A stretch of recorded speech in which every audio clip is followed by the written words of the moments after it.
حضور علیہ السلام سے جب پوچھا گیا کہ حضور سب سے بڑا گناہ کون سا ہے، تو آقا کریم علیہ الصلوۃ والسلام نے فرمایا کہ سب سے بڑا گناہ یہ ہے کہ ان تجعل للہ ندا، کہ تو اللہ کے ساتھ کسی کو شریک ٹھہرائے، وہو خلقک، حالانکہ اس نے تجھے پیدا کیا، تجھے تخلیق کیا، اور تو اس کا شریک بنا کے بیٹھ جائے، کہا یہ سب سے بڑا گناہ ہے۔ تو راوی نے عرض کی قلت ثم ایو، حضور پھر اس کے بعد؟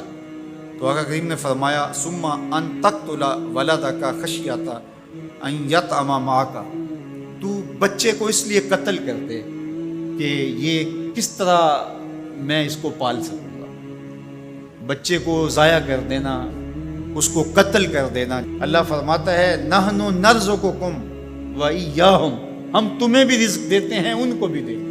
تیسری بات حضور نے فرمایا ان تزانی بحلیلۃ جارک، آپ ہمسائے کی بیوی کے ساتھ بدکاری کریں، تو یہ بڑے گناہوں میں سے۔ ہمسایہ ماں جائے کی طرح ہوتا ہے، اس کی دیوار سانجھی ہوتی ہے، اس کی عزت سانجھی ہوتی ہے، اور اگر کوئی شخص طاق میں رہے اور ہمسایوں کے گھر گھس کے ان کی آبرو ریزی کر دے، تو یہ 3 بڑے گناہ جو ہیں ان میں سے ایک بڑا گناہ اللہ کے محبوب علیہ السلام نے ارشاد فرمایا۔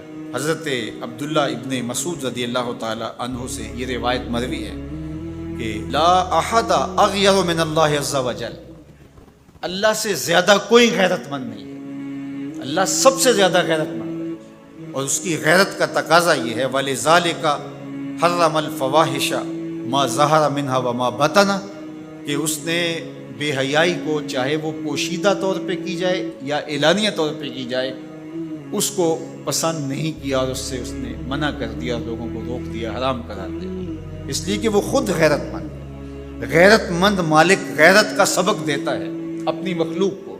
اللہ تعالیٰ قرآن مجید میں ارشاد فرمایا وَلَا تَقْرَبُوا الْفَوَاحِشَ مَا ظَهَرَ مِنْهَا وَمَا بَطَنَ، فحش کام کے قریب نہ جانا، وہ اعلانیہ طور پہ کرو یا وہ مخفی طور پہ کرو۔ تو مفسرین نے لکھا کہ جو بدکاری ہے وہ مخفی فحش ہے، اور شراب نوشی یہ اعلانیہ فحش ہے۔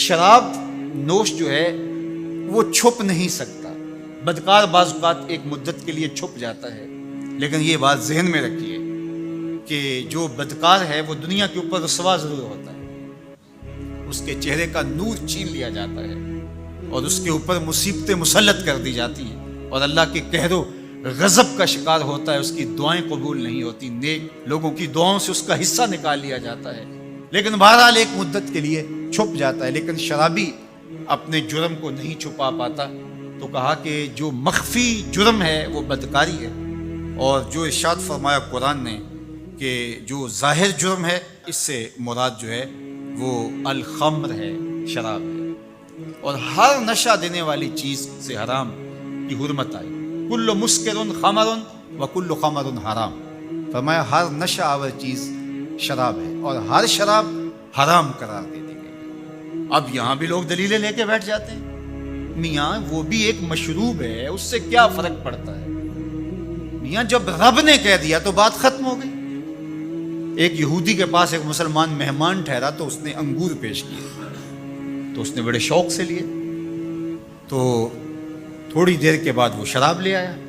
اس نے کہا استغفر اللہ، میں مسلمان ہوں، میں شراب نہیں لیتا۔ تو اس نے ہنس کے کہا یہ جو انگور آپ نے کھائے ہیں شراب اسی سے کشید ہوتی ہے۔ تو اس مسلمان نے کہا کہ آپ کی اہلیہ کدھر ہے؟